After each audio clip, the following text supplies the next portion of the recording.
Hi, welcome back. Kelly Short Raspberry here. In our last session about social awareness, I discussed the ways to get students to show empathy and the importance of embracing and celebrating diversity in our classrooms. Today, in our fifth and final session, I'd like to discuss how to teach and strengthen students' responsible decision-making skills.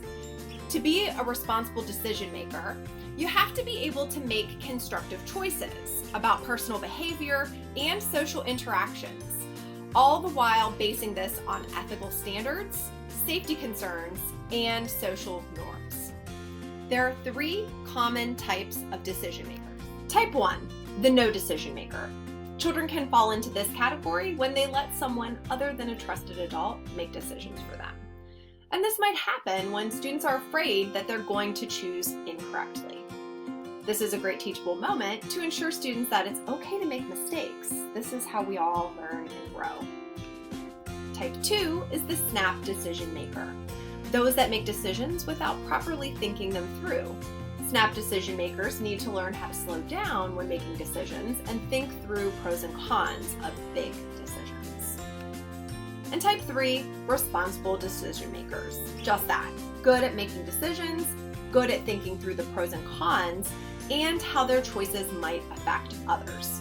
Obviously, kids need guidance from adults, but there is going to come a time when they need to rely on themselves.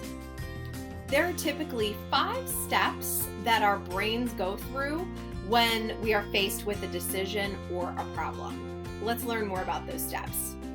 These are the 5 steps in the decision-making process. Step 1, realizing that you've got a decision to make or a problem has sprung up. Step 2, what information is needed in order to make that decision? Students might need to ask themselves, what do I want? What do I need? What are my values? Step 3 is important because this is where students will weigh the outcomes and the consequences of their decision. Step 4, make the decision, follow through on it. And step 5, evaluate the results of the decision. So this is where students can go through that reflection to determine if their decision was a good decision or if they have to go back to step 2 to reevaluate that information and start over. So how do we help our students with this crucial life skill of being good decision makers? Because this is going to travel with them their entire lives. First, we can begin by discussing and teaching empathy. And you might want to connect back to my session on social awareness, where we talked about getting students to think about others' feelings and how their decisions might affect others. Secondly, teacher modeling. Modeling is always a really great way to teach our students something. So teachers could talk through a problem or a decision that they're making right in the middle of class. Or we could even connect back to our self-awareness session where we were getting students to communicate how they feel by using those I feel when you sentence steps. You might choose to use scenarios to help students practice making decisions, like this free set of 71 problem-solving scenarios. It just takes a minute to request these through email, and you'll get sent 20 pages of problem-solving scenarios and resources that you can use in the K-12 classroom.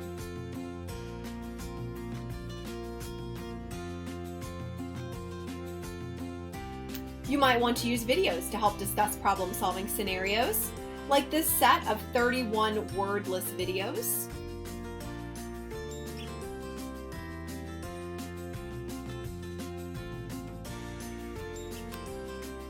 Or these It's Your Choice videos that focus on 18 episodes on how to decide and make decisions.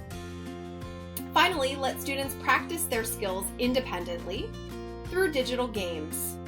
Here is a list of 17 games for building decision-making skills.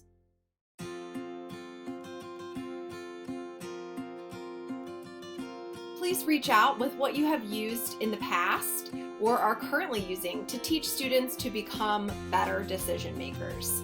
You can send us an email or leave a comment below. This concludes our session on the 5 social emotional learning competencies, and I can't thank you enough for tuning in for each session. I hope that I've been able to help give you some ideas that you can take back to your classroom. So take care.